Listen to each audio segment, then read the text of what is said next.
Sophie Cahen, bonjour. Bonjour. Bienvenue. Alors vous êtes la cofondatrice et la CEO de Ganymede Robotics. Alors qu'est-ce que c'est ? Ganymede Robotics, c'est une société d'innovation en technologie médicale qui conçoit une nouvelle génération de robots chirurgicaux pour l'orthopédie, c'est-à-dire la chirurgie des os et des articulations. D'où vous est venue cette idée de co-créer cette entreprise et dans ces enjeux-là ? Oui, ça vient de rencontres avec des chirurgiens.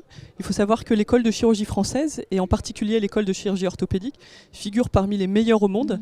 J'ai eu la chance de rencontrer des chirurgiens qui voulaient révolutionner la manière de faire et entre guillemets, ne sentaient pas décent de laisser leur discipline dans l'état où ils l'avaient trouvé en entrant. Voilà.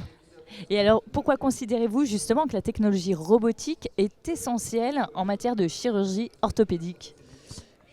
En fait, on utilise des robots et de la technologie dans l'industrie pour modifier la forme de pièces rigides depuis des décennies.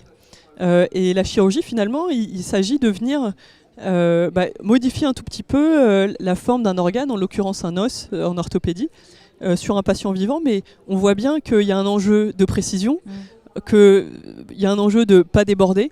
Et en fait, plus largement, il y a un enjeu dans le monde d'accès à des soins chirurgicaux de qualité homogène, parce que ce sont des opérations dont le besoin, la demande est en très forte croissance partout dans le monde.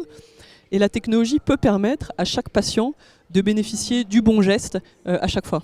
Depuis combien de temps vous observez cette forte croissance ?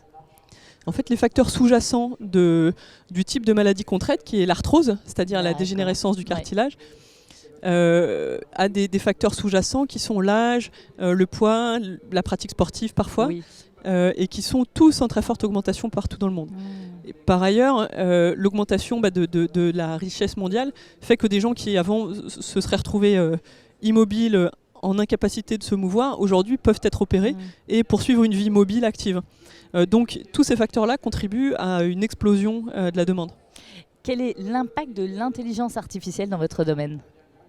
L'intelligence artificielle a plusieurs formes. Et dans notre cas, c'est plus le traitement d'images et la vision par ordinateur. C'est-à-dire la capacité pour une machine, un logiciel, un ordinateur, de comprendre ce qu'on lui montre sur une image. Et dans notre cas, c'est des images de blocs opératoires. On voit des os, du sang, des instruments, etc. Et il faut être capable de déterminer où on en est dans la chirurgie. Est-ce que c'est le bon instrument ? Où est exactement positionné l'os du patient pour s'assurer que le geste ensuite s'effectue au bon endroit, qu'on va couper de l'os et pas des ligaments par exemple. Et donc ça, ce qu'on appelle la vision par ordinateur, c'est une discipline où on peut faire des mathématiques déterministes, mais aussi de l'IA. Voilà.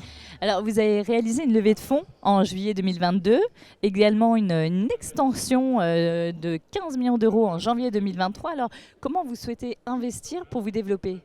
On a levé effectivement 36 millions d'euros en 2022 uniquement, c'est énorme pour ce type de marché et d'industrie. Mais il faut savoir qu'on est sur des temps de développement longs, on a du logiciel, du hardware, c'est-à-dire du matériel physique. L'être humain étant incarné, il faut du matos pour aller l'opérer. Et donc cet argent nous sert à finaliser le développement de notre premier produit, industrialisé, c'est-à-dire être capable de passer à plusieurs centaines d'unités par an en production pour notre lancement commercial. Et puis, commencer à investir le marché sur nos marchés cibles que sont les États-Unis et l'Europe. Merci Sophie Cahen. Merci beaucoup.